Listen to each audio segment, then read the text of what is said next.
So, with all of the bad news surrounding Donald Trump, from core inflation increasing to the horrible ADP job numbers yesterday, to the fact that his trade war against the world has been an utter failure, the fact that we've learned that the Iranian nuclear sites were not fully destroyed, and by the Trump regime's own admission from the Pentagon spokesperson, Iran is going to be able to have nuclear weapons if it wanted within about a year to 2 years. What is Donald Trump doing? Two things. He's cooking the books, aka committing fraud, which is what he's done his whole life, right? I mean, he's a criminal, he's a felon, he is a fraud, he is a sexual abuser. And what is the other thing that Donald Trump does? Calls Vladimir Putin. And so we're seeing that take place this morning. Donald Trump announces will be speaking to President Putin of Russia at 10 a.m. Thank you! Exclamation points. Now, usually when there's a conversation like this, there is a transparent readout of what actually takes place. You're not going to hear that from Donald Trump. You're just going to hear more propaganda and BS. One of the things we learned this morning as well is that the U.S. trade deficit widened in May on weak exports. So, you know how the trade war against the world, they said that, oh, we're going to now have surpluses. The Trump regime doesn't understand deficits and surplus and tariffs. They don't understand the concepts. But what we're learning is that the U.S. trade deficit widened sharply in May as exports fell, but subsiding imports suggested trade could still lead an anticipated rebound in economic growth in the second quarter. We'll see. The trade gap increased 18.7% to 71.5 billion in May, the Commerce Department's Bureau of Economic Analysis said on Thursday. Now let's get to the fraud part right here. And I'm not trying to be conspiratorial, so feel free to push back on me if you think in any way that what I'm saying verges on conspiracy. Tell me in the comments how you feel about this. But Donald Trump reports that the jobs reports shattered expectations with 147,000 new jobs added in June. And then Donald Trump says, look, my America First policies are working. And then all throughout Fox and all of the cable news networks, not just state regime media Fox, but others which are quasi state regime media, they go, holy moly, the jobs report exceeded all of the expectations. 147,000 new jobs created. Everything must be working. So I was a bit skeptical when I heard that number. And I'm not trying to be skeptical just because I don't like Trump. And so you hate Trump, so you got to be negative. I said, well, wait a minute. Yesterday, we reported from ADP, which has all of the private payroll data, that we lost 33,000 jobs in the private sector yesterday. So how is it possible that 147,000 new jobs were added in June if ADP's payroll data suggests 33,000 jobs were lost when there was an expectation that 100,000 jobs were created? So is ADP, which just reports on the payroll data that it aggregates, are they lying? Are they trying to push an agenda? Or is the Trump regime trying to push an agenda? And how is the Trump regime finding these additional jobs if the private sector jobs from ADP says there were 33,000 jobs that were lost? You remember the report that I made yesterday on ADP. So where were these other jobs found? Well, you take a headline like this from Bloomberg. U.S. job growth picks up with health from public education hiring. So you dig through the data that the Trump regime is pushing out, and in my opinion, you could have a different opinion. I think they're cooking the books, and here's why. They're suggesting that 100,000 plus jobs were created in the public sector, specifically teaching jobs, they're saying in June. 100,000 plus teaching jobs with schools being closed were added in June, and the other growth came from all of these other government jobs that were added. Now, I thought the purpose of Doge was to cut these government jobs. Number one. Number, right? We've heard about all these mass firings. So we've added hundreds of thousands of government jobs in June. Does that fully make sense to you? And then with all of the attacks on the Department of Public Education, there's all of a sudden, out of nowhere, a massive hiring spree in public education in June, because that's where the additional numbers come from. So I think we have to use critical thought and say, does that make sense to us at all? Or Donald Trump, who's committed fraud his whole life with numbers, who's made up fake valuations, is once again lying this morning. Our editor in chief, Ron Filipkowski, says it succinctly. As I've said a few times now, with Trump's war on career civil servants and replacing them with partisan hacks and their penchant for lying with every single number, the time will come when smart people are going to have to question the data coming out of Trump's labor and commerce. We know that the labor secretary is just a Trump hack. We know the commerce secretary, Howard Lutnick, the guy who goes on and looks like he's trying to sell you a sham wow. That's where these numbers are coming from. And as I said, if you think I'm veering into conspiratorial land, feel free to push back. But 100,000, all these public education numbers, when the Department of Education is gutting education in June, sorry, I'm call me skeptical or call me whatever. I'm just I'm just putting it out there. As Spencer Hakimian says, so who's lying? ADP or the US government? Can't be a 200,000 difference. Larry Borstein goes, ADP has the data on payrolls, the government doesn't. ADP has no reason to lie, the government does. I need to tell you about one of my favorite products, Mudwater. Mudwater provides sustained energy without the spikes and crash of traditional coffee. There's also caffeine-free blends available. Their OG blend is a mix of cocoa, chai, turmeric, and adaptogenic mushrooms to help you feel focused without the crash.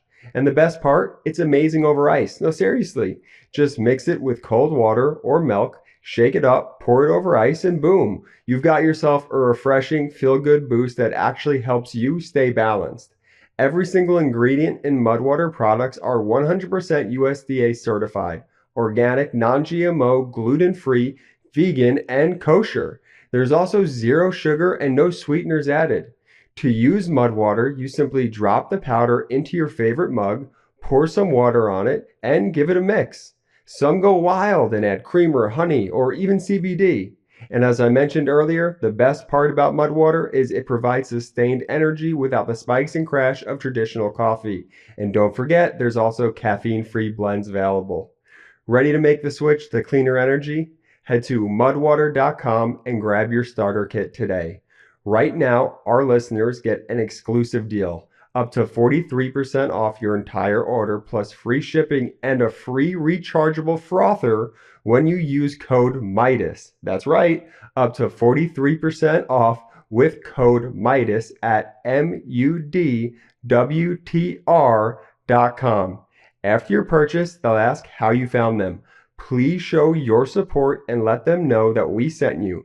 Keep your energy natural and refreshing all year long with Mudwater, because life's too short for anything less than clean, delicious energy. Shifting gears, as we approach the 4th, you have all of the MAGAs doing their usual fascist cosplay rituals. MAGA Republican Congresswoman Anna Paulina Luna posts a photo of herself with militarized weapons. This is, this is their view of America right here. She's sitting on a throne and modeling. This is, for those internationally, this is what the MAGA Republican aesthetic is today. They think that this is what leadership looks like. By the way, I don't think Anna Paulina Luna is even like her real name. She kind of has a George Santos-like backstory where she's changed her name and her identity before. She goes, gearing up for No King's Day tomorrow. A friendly reminder that the 4th of July was brought to you by the right to bear arms and the refusal to pay taxes. A fitting day for the BBB to be signed. Happy early 4th of July. Just some weird stuff. Just so you know, Across the board, this is what the MAGA Republican politicians do. Here is Marjorie Taylor Greene. To celebrate 250 years of the red, white, and blue, I'm giving away one of my favorite iconic guns. And then it's her just shooting guns. Talking about those Trump appointees, the people who are out there pushing the data right now that the media like regurgitates. Oh, the Trump administration told us, let's just report those numbers and not question it. Like Paul Ingrassia, nominated to head the federal watchdog, the special counsel's office, tasked with protecting whistleblowers.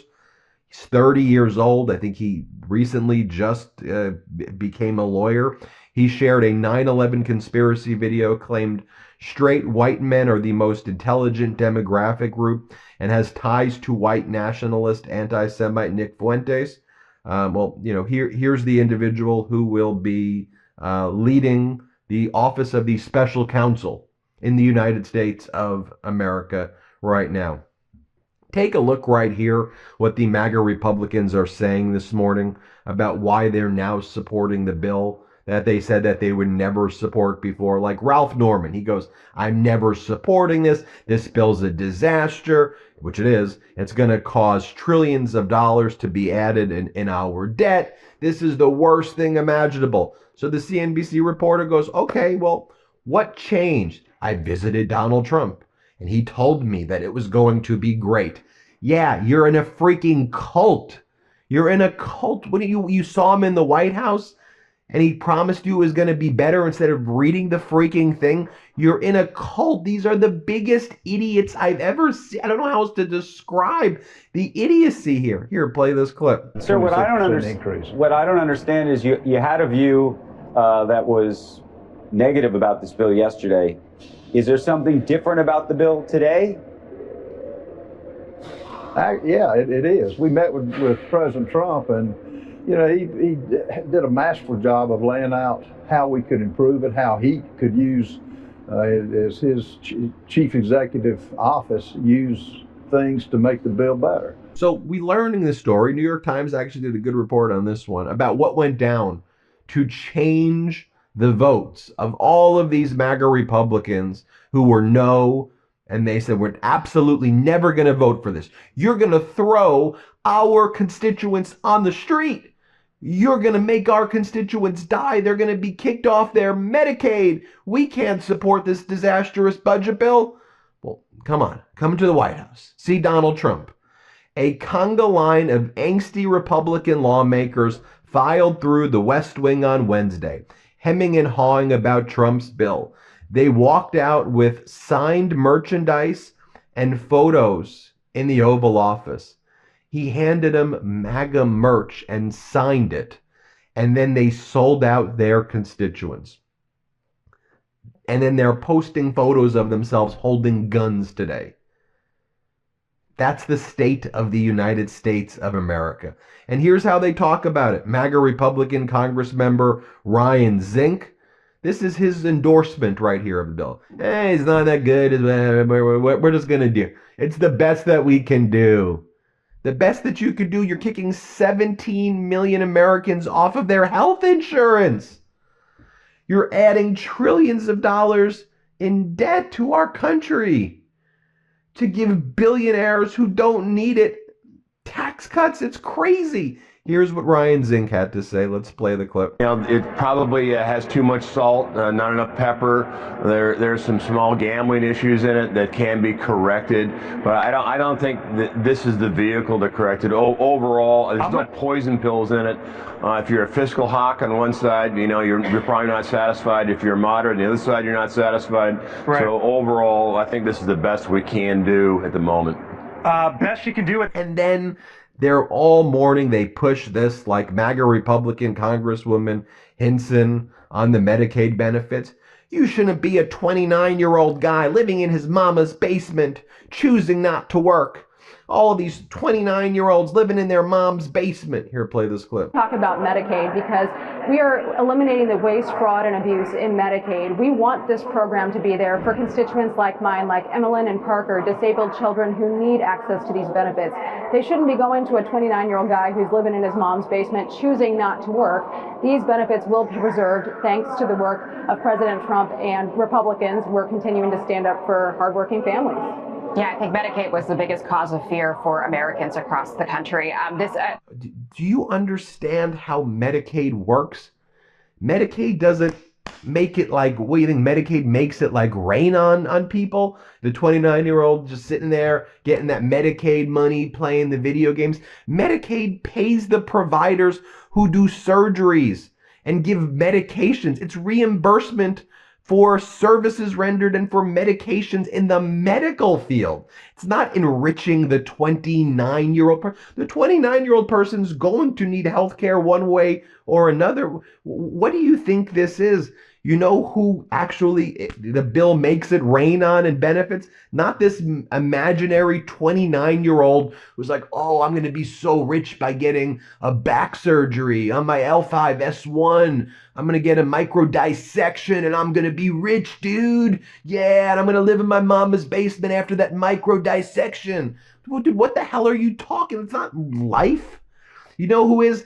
The person who now gets to buy an extra yacht because 5 yachts was not enough for them, and maybe in their next yacht they'll build a freaking tennis court on it, while most Americans can't feed their kids and they live paycheck to paycheck. It's absolutely disgusting. And by the way, if you don't want to believe me about the debt that this bill is going to add, why don't you take a look right here at what the very right-wing conservative Cato Institute says. As written, the bill will add nearly $4 trillion to the debt under realistic assumptions about economic growth, congressional extensions of tax giveaways or delays to spending reform, and the fiscal impact of mass deportations. The bill's cost could soar past $6 trillion. Put bluntly, the Senate's mega bill is a fiscal disaster. It violates the House's fiscal framework and speeds the nation towards crisis. Great job, MAGA Republicans and Trump and all of the morons who voted for this group of MAGA idiots. But we here at the Midas Touch Network are going to stand up to it. We're going to call it out each and every day. Stand up with us. Share this video. Let people know about the Midas Touch Network. We'll keep fighting. The truth is more important than ever. Check out our new Truth Over Lies collection at store.midastouch.com. All 100% USA Union made.